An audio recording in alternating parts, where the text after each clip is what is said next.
37절에서 52절 한 절씩 교독하고 마지막 절 같이 읽도록 하겠습니다.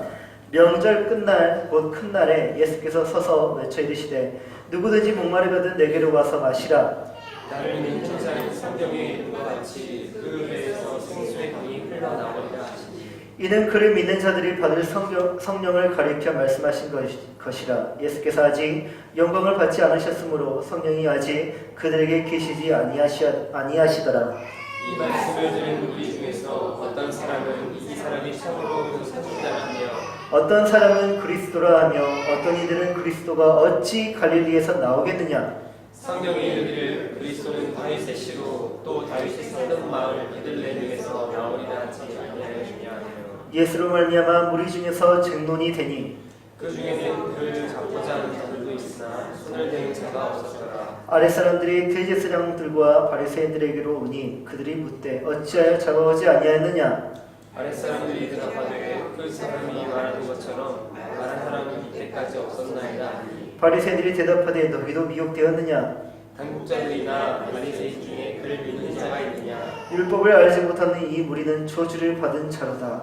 그 중에 한 사람 곧 전에 예수께 왔던 니고데모가 그들에게 말하되 우리 율법은 사람의 말을 듣고 그 행한 것을 알기 전에 심판하느냐. 그들이 대답하여 이르되 너도 갈릴리에서 왔느냐. 찾아보라 갈릴리에서는 선지자가 나지 못하느니라 했더라. 이는 우리에게 주신 살아계신 하나님의 말씀입니다. 자리에 앉으시기 바랍니다. 예, 초막절의 예수 그리스도라는 제목으로 하나님의 말씀 증거하도록 하겠습니다. 유대인의 명절인 초막절이 되었습니다. 이스라엘 각처에서 모여들었을 뿐만 아니라 해외 각처에 있던 디아스포라, 그러니까 해외에 그렇게 나가 있는 유대인들을 디아스포라라고 하는데 그 디아스포라까지 이 초막절을 지키기 위해서 먼 길을 마다하지 않고 그들이 이 날을 지켜서 예루살렘에 모여들었습니다. 그러나 예수님은 갈릴리에 더 머물러 계십니다. 예수님도 이 명절을 지키기 위해서 예루살렘에 올라가셔야 하는데 예수님은 더 머물러 계시는 거예요. 그 이유는 예루살렘을 포함한 모든 유대지방, 이 유대지방이라 하면 지구로 말하면 도를 의미해요. 도, 전라남도, 전라북도처럼. 그리고 그 도 안에 광역시가 있는 것처럼 그렇게 유대지방에 있는 모든 유대인들 뿐만 아니라 그 안에 있는 예루살렘, 도시 안에 있는 유대인들, 그들이 예수님을 죽이려 했기 때문입니다. 그래서 예수님이 바로 초막절에 올라가신 것이 아니라 갈릴리에 머물러 계셨던 것입니다. 예수님을 죽이려고 하는 유대인들은 과연 누구였을까요? 그들은 왜 예수님을 죽이려 하는 것일까요? 성전 청결 사건 기억나십니까? 예수님이 첫 번째 유월절을 지키기 위해서 30세가 된 후 제자들과 함께 유월절을 지키기 위해서 예루살렘에 오르셨다가 성전에서 돈을 바꿔주는 자, 또 거기에서 짐승을 파는, 그러니까 하나님께 드릴 재물을 파는 자들이 있죠. 그래서 돈 바꿔주는 자들, 장사하는 자들이 있었습니다. 그들의 상을 어떻게 하셨죠? 그들의 상을 엎으시고 그들에게 채찍질을 가하시면서 성전에서 내쫓으셨던 그런 성전 청결 사건이 있었습니다. 요한복음 2장 16절에 내 아버지의 집을 장사하는 집으로 만들지 말라 하시면서 그들을 책망하셨고요. 그리고 모든 유대인들이 모여드는 그 유월절에, 그것도 그 중심이 되는 성전에서 종교 지도자들과 위정자들의 그 모든 비리들을 고발하셨죠. 또한 예수님은 거기에서 멈추지 않고 이 성전을 헐라 내가 사흘 동안에 일으키리라 라고 말씀하셨습니다. 그래서 성전을 지배하고 있던 모든 권위자들에게 그들의 권력에 정면으로 맞서셨습니다. 그 행동과 그 발언을 통해서 예수님은 이스라엘 전역의 일약 스타가 되셨습니다. 지금껏 그 누구도 대제사장들과 위정자들의 비리를 다 알고 있으면서 그들이 얼마나 그들에게 그 많은 그런 돈을 바꾸면서 또 짐승을 그렇게 파는 그런 장사를 하면서 얼마나 그런 이득을 챙기는 줄 알면서도 그들은 그들의 비리를 고발할 수가 없었죠. 그들에 비해서 그들은 너무나 약한 존재였고 또 그들보다 율법적으로 또 뭐 정치적으로 지식적으로 너무나 부족한 위치에 있다 보니까 알고 있으면서도 그들의 비리를 고발하지 못하고 오히려 당하기만 했습니다. 그런데 감히 맞서는 자가 있었는데 그분이 바로 갈릴리의 예수라는 사람이었죠. 그 전에 세례 요한이라는 사람이 있었습니다. 세례 요한도 왕이 잘못하면 왕의 잘못을 지적을 하기도 하고, 바리새인들이 잘못하면 또 헤롯 당이 잘못하면 그들의 잘못을 지적하면서 민중들의 지지를 받았습니다. 그런데 세례 요한은 성전에서 그런 일을 행했던 적은 없었죠. 성전은 유대인들의 신앙의 시발점입니다. 성전 중심 사상, 성소 중심 사상이 그들의 뿌리 박혀 있었는데, 성전은 그들의 신앙이었어요. 신앙의 중심지였습니다. 어느 누가 감히 성전에 대해서 문제 있다고 지적할 수가 없는 것이에요. 왜냐하면 문제 있다 지적하는 그 사람도 문제가 있기 때문이에요. 그러니까 너나 잘하라는 것이죠. 그러니까 그 누구도 감히 성전에서 섬기는 사람들을, 이 성전을 중심으로 이득을 취하는 사람들을 나무라 할 수가 없는 것이에요. 그렇게 성전을 중심으로 모든 유대인들의 신앙이 무너져 버렸습니다. 성전에 모이면 신앙이 회복을 해야 되는데 오히려 성전을 중심으로 모든 신앙이 무너지기 시작했고 그들의 삶이 부패해져 가기 시작했습니다. 그런데 갑자기 갈릴리 출신의 한 사람이 나타나가지고 성전이 정치적으로 또 사회적으로 혼란을 크게 야기시키거나 심각한 문제가 있다라고 시국선언을 하고 말죠. 요한복음 2장 20절, 이 성전을 너희가 헐라. 이게 시국선언이었어요. 너희가 이 성전을 헐라. 내가 사흘 동안에 일으키리라. 이로 인해 유대인들은 자각을 하게 됐습니다. 깨닫게 됐죠. 마침내 시대의 변화가 촉발되었습니다. 한 사람의 등장으로 인해서 시대의 변화가, 시대의 흐름이 이제 변화로 흐름을 탄 것이죠. 가장 중요한 것은 그 시대의 흐름을 가져온 그 사람이 메시아여야 한다는 사실입니다. 즉 하나님이 이스라엘의 구원을 위해서 보내주신 그 선택된 기름 부음 받은 자, 바로 그 메시아야 그 모든 것이 온전하게 변화가 될 수 있다는 것이죠. 그동안 예수님이 메시아로 생각되기 이전에 수많은 사람들이 메시아로 생각된 사람들이 있었습니다. 그 중에 한때 이스라엘의 독립을 이끌었던 한 사람이 있었어요. 하스모니아 가이죠. 그런 가문의 마카비우스라는, 원래 이름은 유다입니다. 나중에 마카비우스가 되는데 망치라는 이름을 뜻을 가졌어요. 망치라는 별명을 가졌어요. 이 유다라는 사람이 이스라엘 독립을 이끌어요. 그래서 마침내 헬라로부터 독립을 얻었습니다. 근데 문제는 이 왕조가 120년 만에 무너져 버렸다는 것이에요. 사람들은 이 마카비우스가 바로 메시아가 아닌가라고 다들 생각을 했고요. 독립을 이끌었으니까, 하나님의 나라를 회복시켰으니까, 성전을 회복시켰으니까 그가 바로 메시아이지 않냐라고 생각했습니다. 그러나 그 메시아는 120년 만에 무너지고 말았습니다. 또 누가 나타났습니까? 세례 요한이 나타났습니다.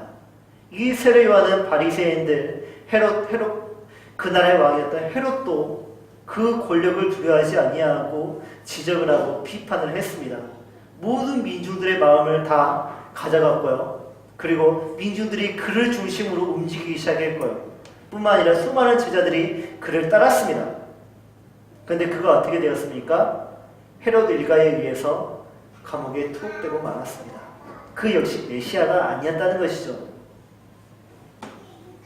그들은 그런 역사를 가지고 있습니다. 유대인들은 그런 역사를 가지고 있고 그런 경험을 가지고 있어요. 그래서 그 역사를 기억하면서 그 경험을 비추어서 메시아가 과연 어떤 존재일까 생각해 보건대 메시아는 마카비우스보다 훨씬 뛰어난 왕이어야 할 것이고 또 메시아는 세례요한보다 훨씬 뛰어난 선지자가 되어야 할 것이고 그 누구보다 뛰어난 대제사장이 되어야 할 것입니다. 그래서 비교를 하게 될 것이죠. 유대인들의 기본적인 메시아에 대한 생각이 이랬습니다. 그래서 마침내 메시아가 이 시대에 나타나면 그 어떤 선지자도 해내지 못한 그 놀라운 기적을 일으킬 것이다. 두 번째, 그 나라는 결코 무너지지 아니하고 영원한 제국이 될 것이다. 세 번째, 우리에게 평강을 가져다주는, 평화를 가져다주는 하나님의 샬롬이, 하나님의 영광이 계속 머무는 그 성전을 그 대제사장으로서 그것을 세워주실 것이다. 라는 그런 믿음을 가지게 되었습니다. 그런 메시아를, 그 모든 조건을 충족시켜주는 그 메시아 사상을 유대인들이 가지게 되었다라는 것이에요. 그 믿음을 가지고 있는 유대인들이 있었는데 예수님이 어떻게 하셨죠? 우리가 지금까지 인카운트 예수 그 시리즈를 들으면서 들었던 모든 것들이 바로 그것입니다. 예수님은 메시아로서 기적을 일으키셨죠. 근데 그 기적은 어떤 기적이었습니까? 가난한 자들, 소외된 자들, 귀신 들린 자들, 그들을 위한 그런 기적이었고요.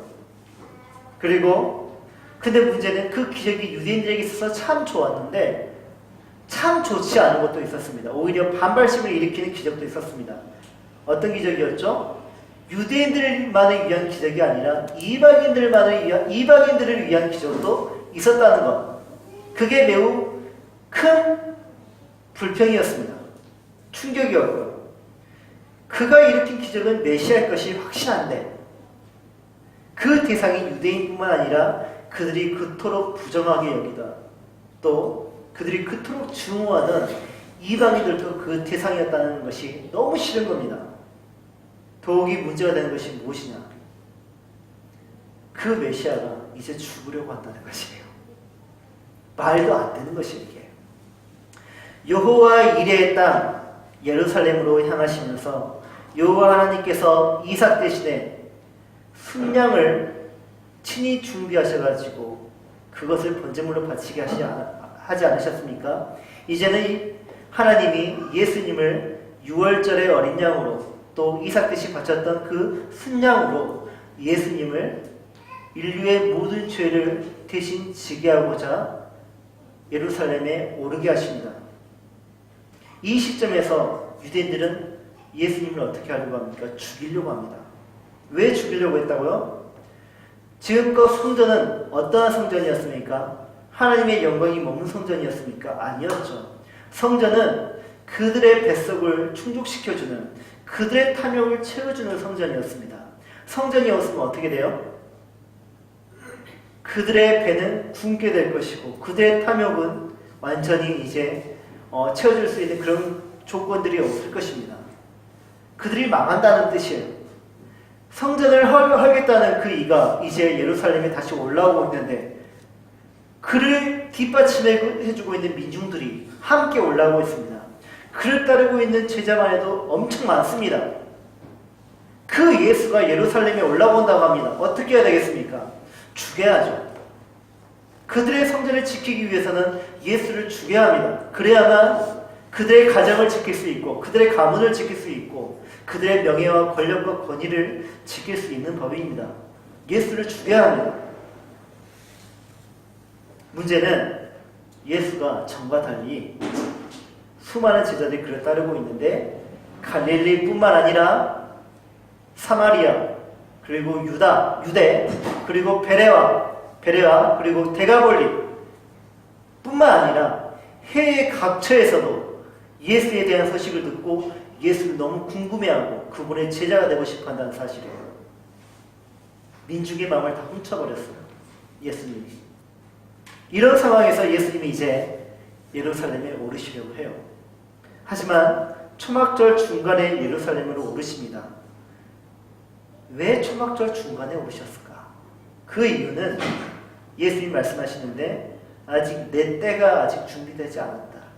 내 때가 아직 이르지 않았기 때문에 내가 아직 예루살렘에 오르지 않는다라고 말씀하십니다. 예수님이 말씀하신 때라 함은 명절날에 예루살렘에 올라가실 적절한 때가 있다는 것이에요.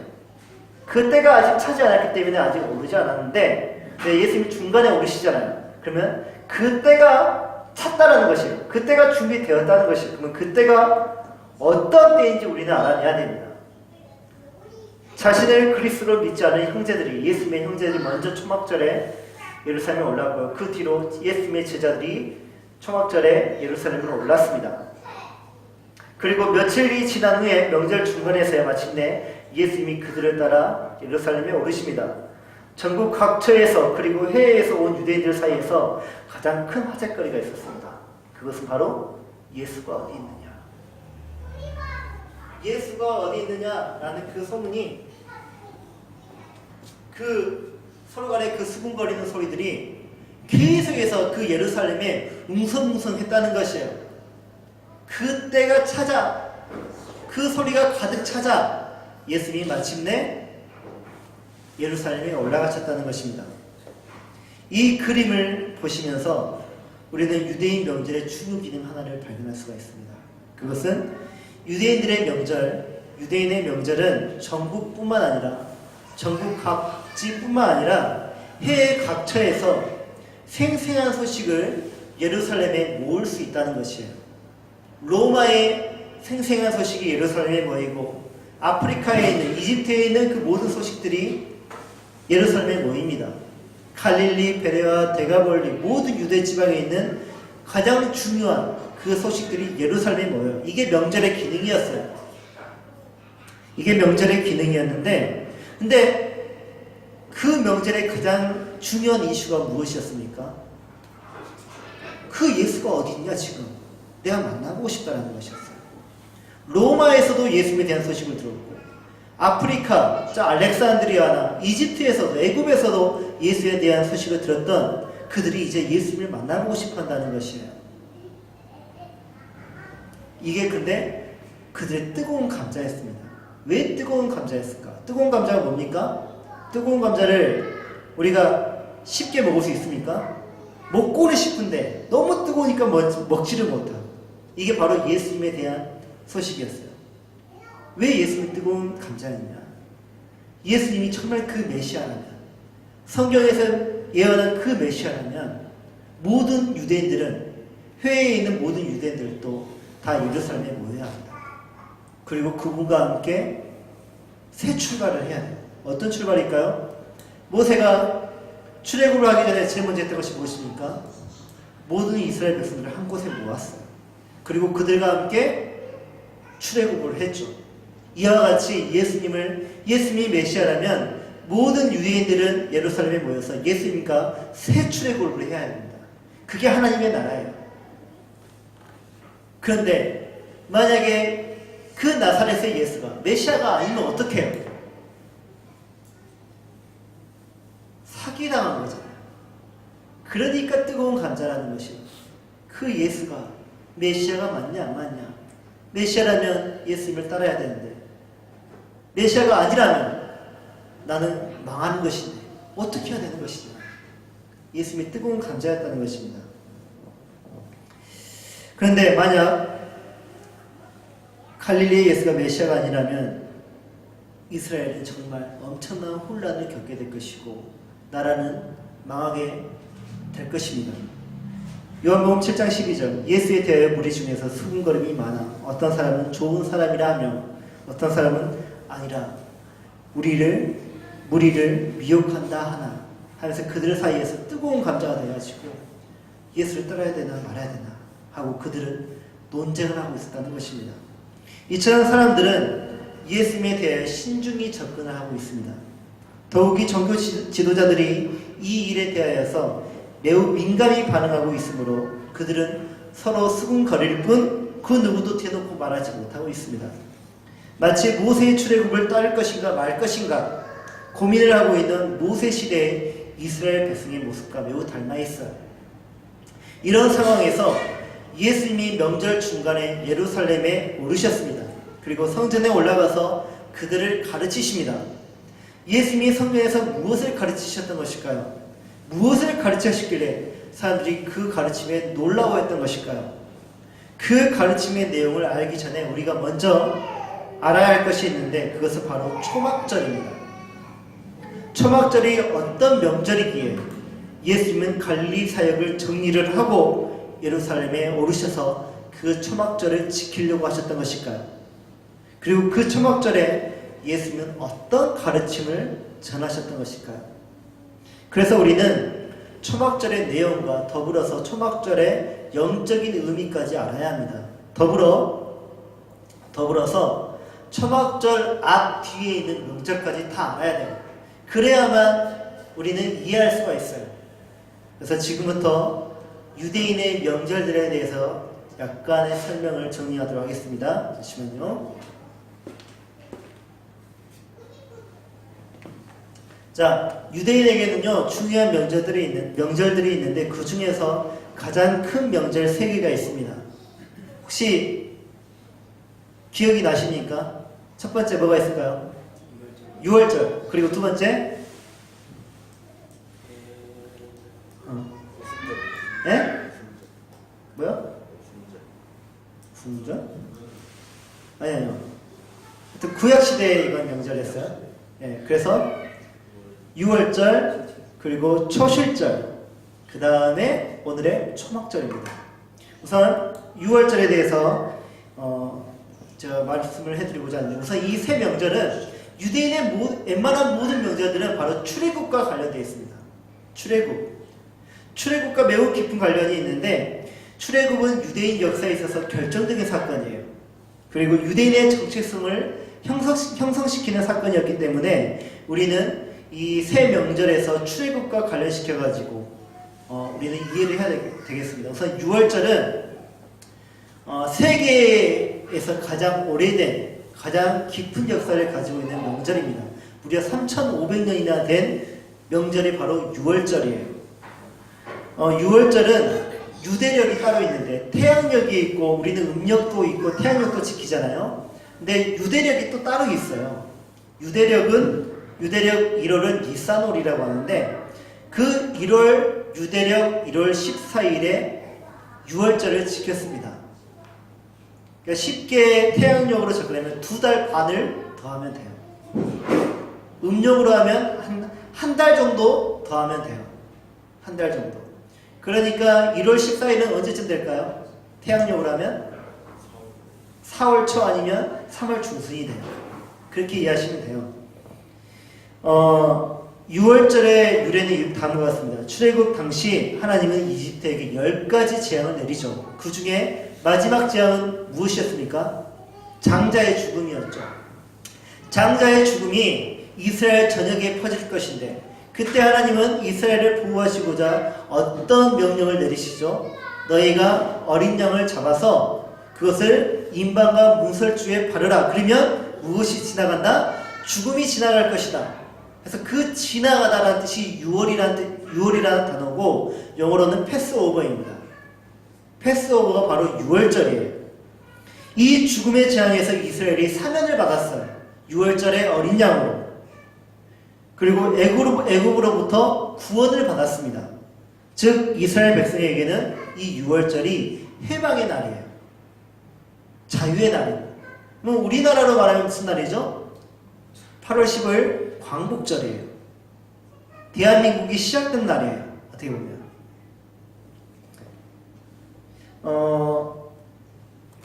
그래서 이제 이 유월절은 애굽에서 나오기 전 재앙을 면하고 또 애굽에서 자유를 얻기 위하여 양을 잡는 것으로부터 유래되었고 지금도 진행되고 있습니다.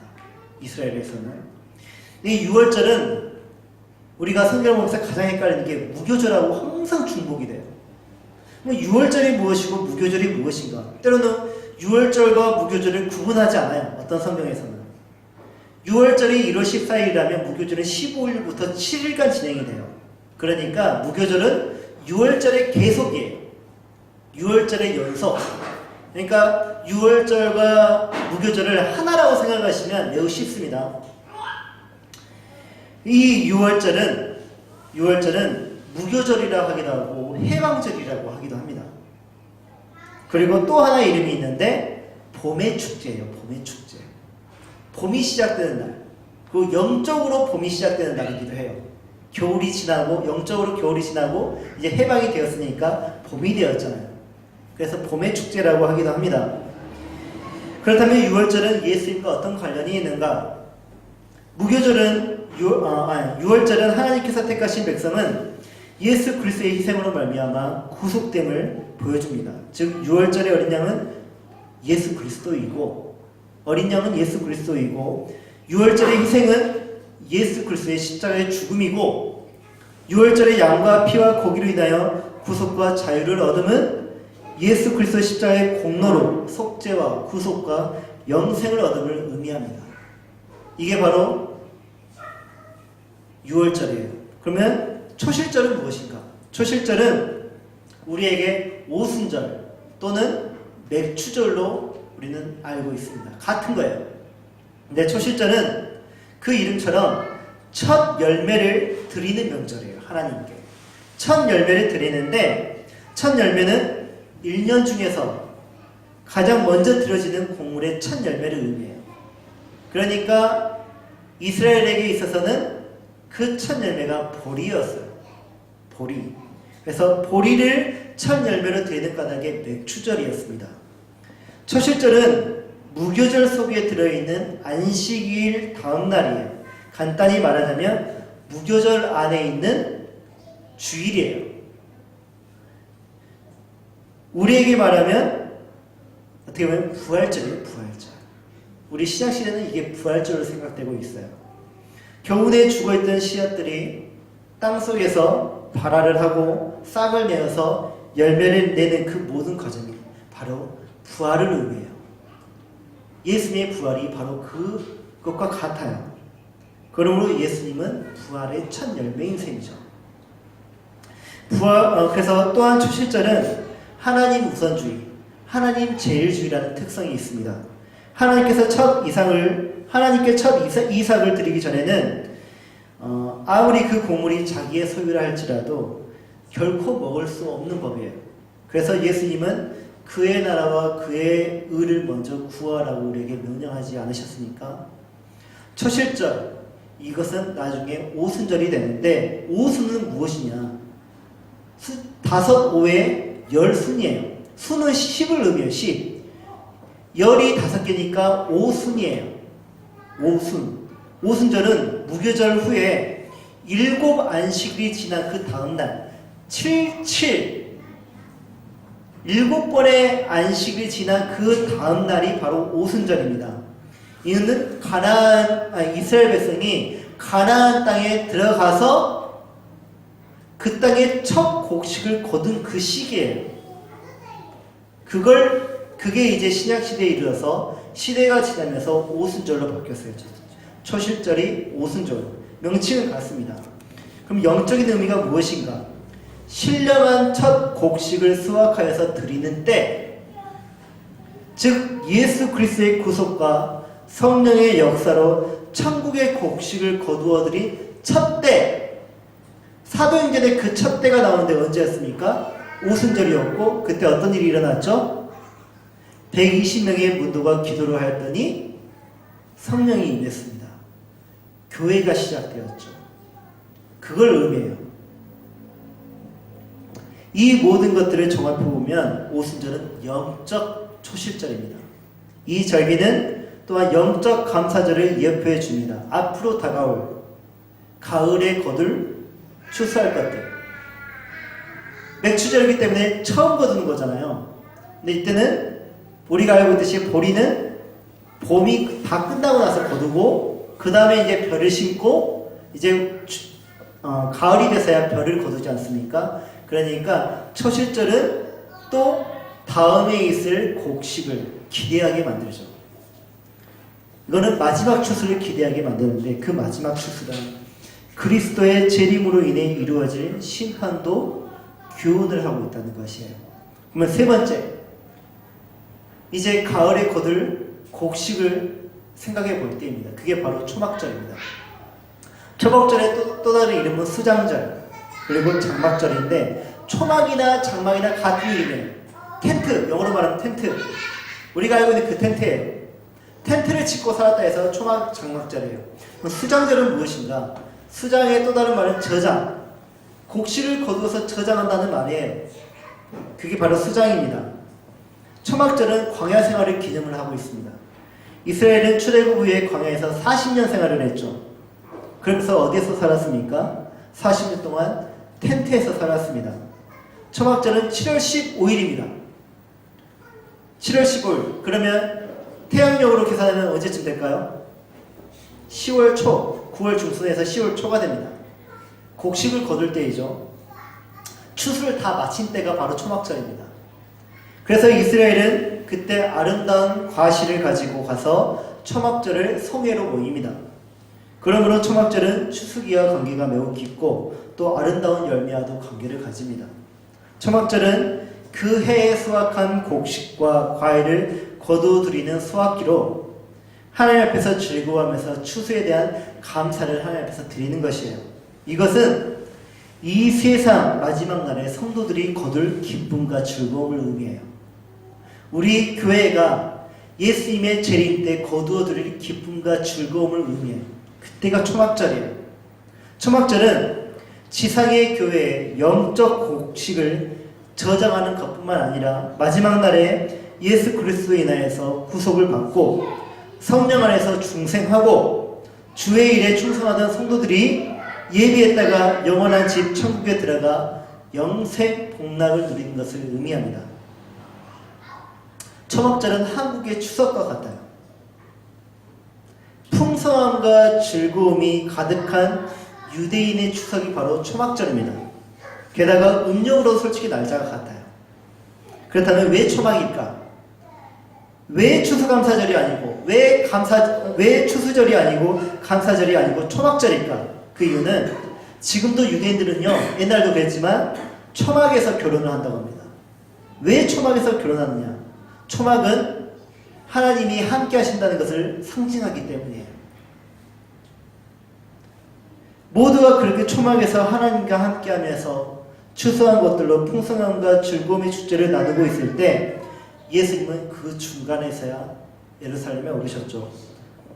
무엇보다 그 축제를 즐기고 있던 모든 사람들은 맛있는 과일을 찾고 맛있는 음식을 찾았던 것이 아니라 누구를 찾고 있었습니까? 예수님을 찾고 있었습니다. 바로 나사렛 예수를 그들이 찾고 있었죠. 다시 말해서 초막절의 주인공은 누구였다고요? 바로 예수님이었다고요. 그러나 시간이 지날수록 예수님의 존재의 위협을 느낀 바리새인과 유대 지도자들은 예수님을 함정에 빠뜨리려고 그렇게 모의를 합니다. 이때 니고데모가 어떻게 하죠? 예수님을 부호하려고 발언을 하지 않습니까? 근데 그들에게 따돌림을 받습니다. 야, 어떻게 갈릴리에서 예수가 그리스도가 날 수 있냐?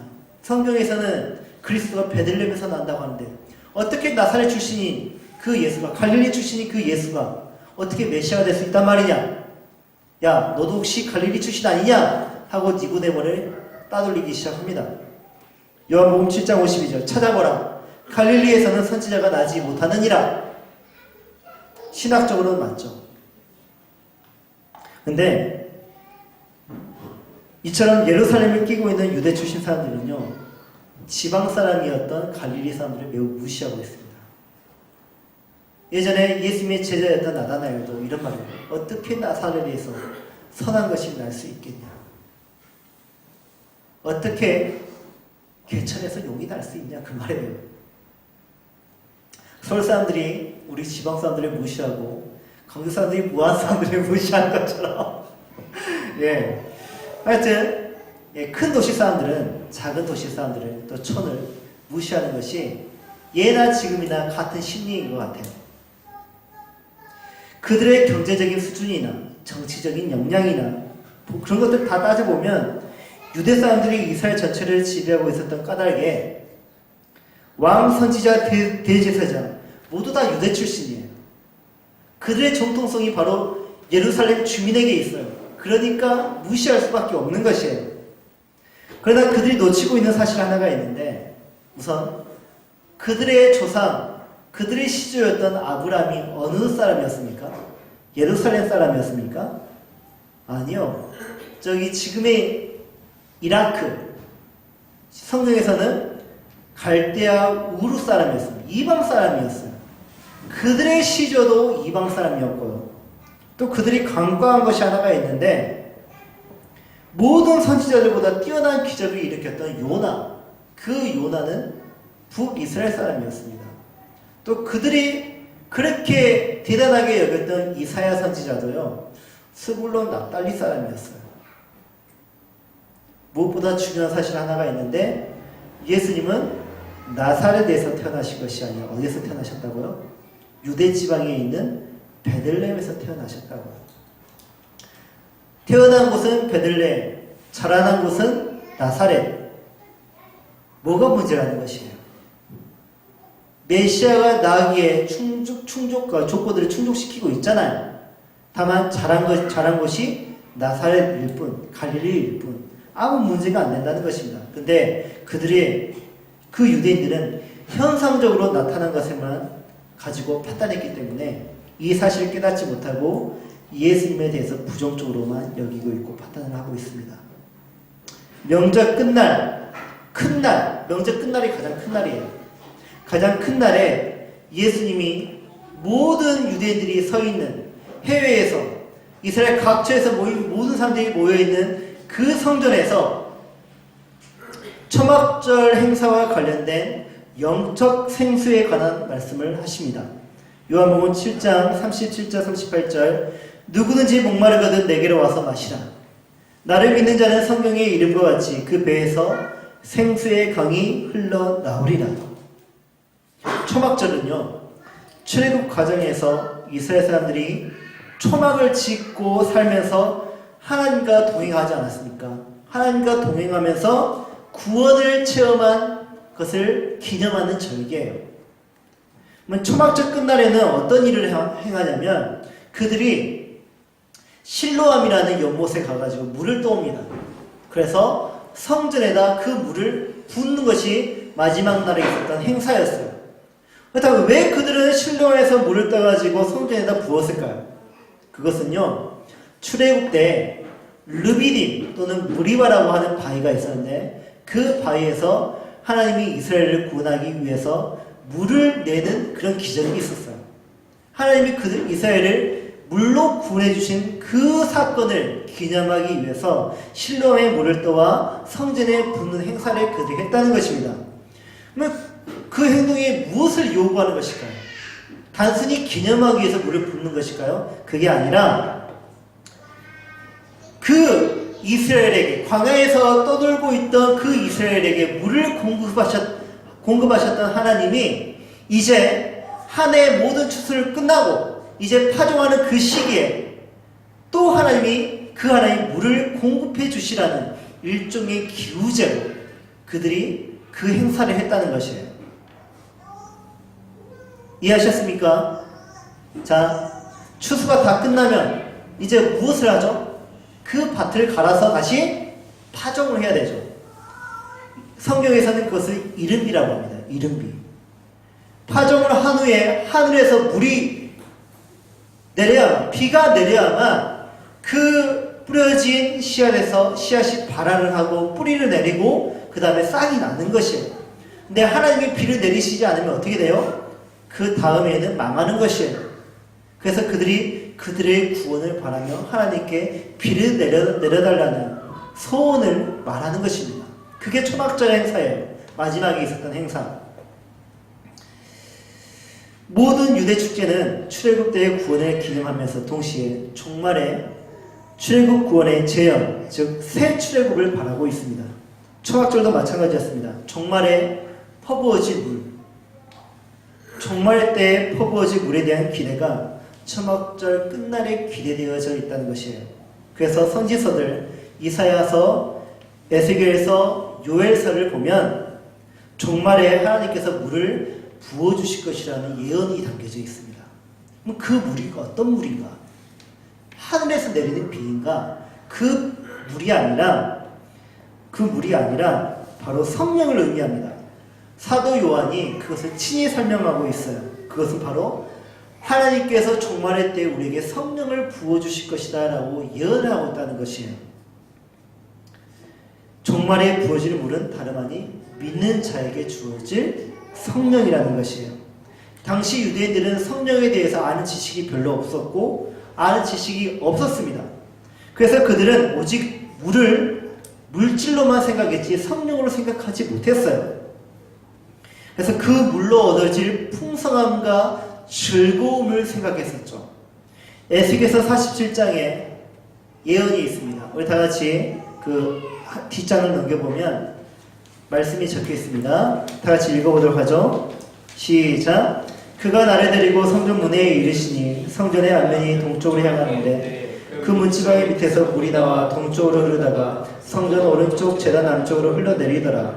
그가 또 나를 데리고 북문으로 나가서 바깥길로 꺾여 동쪽을 향한 바깥문에 이르시기로 본즉 물이 그 오른쪽에서 스며 나오더라. 그 사람이 손에 줄을 잡고 동쪽으로 나아가며 천척을 측량한 후에 내게 그 물을 건너게 하시니 물이 발목에 오르더니 다시 천척을 측량하고 내게 물을 건너게 하시니 물이 무릎으로 오르고 다시 천척을 측량하고 내게 물을 건너게 하시니 물이 허리에 오르고 다시 천척을 측량하시니 물이 내가 건너지 못할 강이 된지라. 그 물이 가득하여 헤엄칠 만한 물이요 사람이 능히 건너지 못할 강이더라. 물이 성령을 상징한다는 전제하에 에스겔의 환상을 읽다 보면 우리는 그 환상에 내포된 메시지를 온전히 이해할 수 있습니다. 에스겔의 환상에서 보듯 성령에서 나온 물이 마침내 무엇이 됩니까? 강이 됩니다. 근데 그 강이 나중에 흘러서 어떻게 하냐면 광야를 적시고 또 그 강이 마침내 어디로 흐르냐면 사해, 여매로 흐릅니다. 모든 헐몬산에서 흐르는 물이 갈릴리 호수에 쌓이고 그 갈릴리 호수에서 그 요단강으로 흘러가지고 그 모든 물이 사해로 다 흘러가게 되는데 그 물이 결국 어떻게 되죠? 생수였던 물이 사해에 다 들어가면 죽어버려요.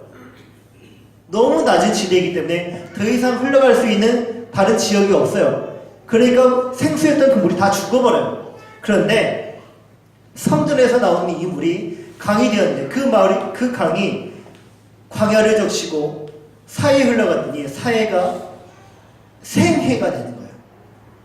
살아있는 바다가 호수가 되어버렸다는 것이에요. 거기에서 메마른 광야에서 생명나무가 자라고 죽음의 바다를 알려진 사해에서 물고기가 살게 되었다는 것이에요.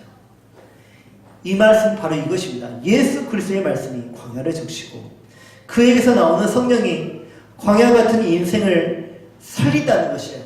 그 광야 같은 인생에 꽃이 피고 향기가 나고 열매 맺는 인생이 된다는 것입니다.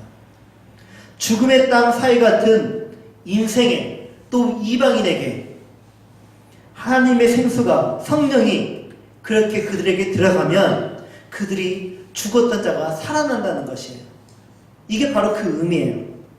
이 일은 마가의 다락방에서 성령이 임하신 후에 성취되기 시작했고 그 성취된 일이 극동에 위치한 한반도에게까지 이르렀는데 그 성령의 역사가 어떻게 되었습니까? 죽었던 조선인들에게 생명이 되어서 그들이 살아났고 지금 우리가 그렇게 살아난 자로 살고 있다는 것이에요. 그것으로 끝이 아니라 우리 살아있는 자가 죽어있는 자가 살아나는 그 역사를 우리도 보게 된다는 것입니다. 이런 초막절의 의식이 행해지는 순간에 예수님은 자신이 바로 그 물을 공급하는 존재임을, 성전임을 선언하십니다. 요한복음 7장 39절, 37절에서 39절 누구든지 목마르거든 내게로 와서 마셔라. 에스겔 47장 1절, 이사야 21장 3절, 요엘 2장 내가 바로 그 물을 공급하는 자라. 나를 믿는 자는 성경이 예언한 대로 종말에 하나님이 물을 퍼부어 주신다. 그래서 우리 예수 믿는 자는 이 배에서 생명을 흐르는 그 물이, 그 강이 흐르게 된다는 것이에요. 사도 요한은 이것을 가리켜 예수께서 그가 영광을 받으신 후 죽으신 후에, 이 영광을 받으신다는 것은 죽으신 후에 우리에게 주실 성령을 가리켜 하는 말이다라고 설명을 하고 있습니다. 다시 말하자면 예수님은 초막절 끝날 큰 날에 물깃는 행사에 참여하는 모든 사람들이 고대하는 것이 바로 종말의 주님의 성령이 퍼부어져 이 아래 죽음의 세상에 있는 자들이 생명을 얻게 되는 바로 그 일이고, 그 일을 이루는 자가 바로 누구라고요? 예수 자신임을 선언했다는 것입니다. 자, 이 모든 말씀을 한 문장으로 요약하면 바로 이렇습니다.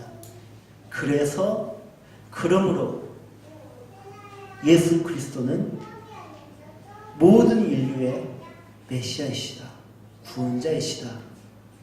이처럼 초막절을 통하여 예수님은 자신의 존재를 분명하게 드러내셨고 그 존재의 목적을 선포하셨습니다. 그런데 문제는 그 사람들의 반응이 반반으로 나뉘고 있다는 것이에요. 그리고 그 반반으로 나뉘고 있는 그 반응이 지금 현대의 교회에서도 마찬가지라는 것이에요. 예수님은 여러분에게 누구이십니까? 모두가 끝까지 살지 못하고 죽고 마는 이 세상. 이 세상은 사회와 같습니다. 이 세상에서 살고 있는 자, 영원히 사는 자 있습니까? 모두가 죽고 말잖아요. 이 세상은 사회와 같아요. 그 사회에서 사는 여러분들 누구를 의지하면서 살고 있습니까? 여러분도 죽게 될 것입니다. 우리가 사는 이 세상은 사회와 같기 때문에 우리는 다 죽게 되어 있습니다. 모두가 결국 죽고 마는 사회 같은 곳에 지금 우리가 살고 있습니다. 우리는 열심히 파종을 하죠. 그 파종한 것들이 다 어떻게 됩니까? 영원합니까? 아니요, 죽고 말잖아요. 없어지고 말잖아요. 우리가 아무리 파종을 해도 우리가 사는 곳이 바로 사회이고 광야 같기 때문에 우리가 아무리 씨를 뿌려도, 우리의 노력으로 아무리 씨를 뿌려도 열매를 맺지 못한다는 것입니다. 그 세상을 사는 우리의 인생에 절대적으로 필요한 것이 무엇입니까? 그 인생에 대하여 예수님은 우리에 대해서 무엇이라고 말씀하시냐면 너희는 목마른 자이다라고 말씀하십니다. 너희는 목마를 수밖에 없는 자이다. 목마른 자이다라고 말씀하십니다. 그 목마른 자이는 우리에게 하시는 말씀이 무엇이었습니까?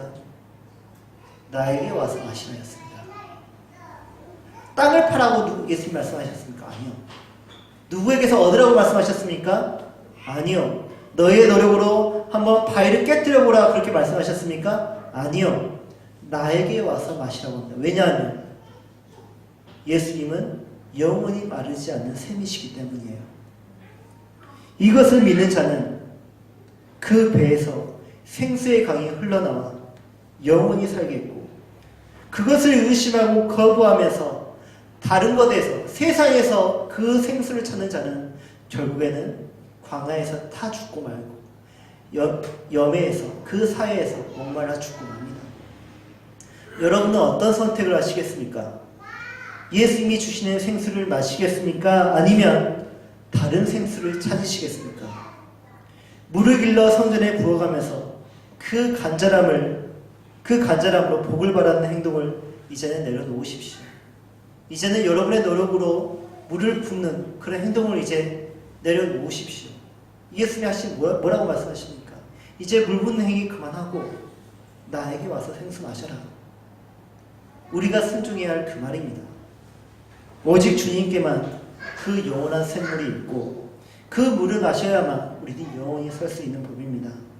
더 이상 고민하지 마시고 다른 노력하지 마시고 예수님께서 주시는 그 성령을 통해서 영원히 사는 성도가 되시고, 그리고 영원한 생명을 얻어서 하나님 곁에서 기쁨과 즐거움에 참여하는 하나님의 백성들이 되시길 바랍니다. 아멘. 우리 이 말씀에 의지하여서 찬송하고 기도하도록 하겠습니다. 꽃들도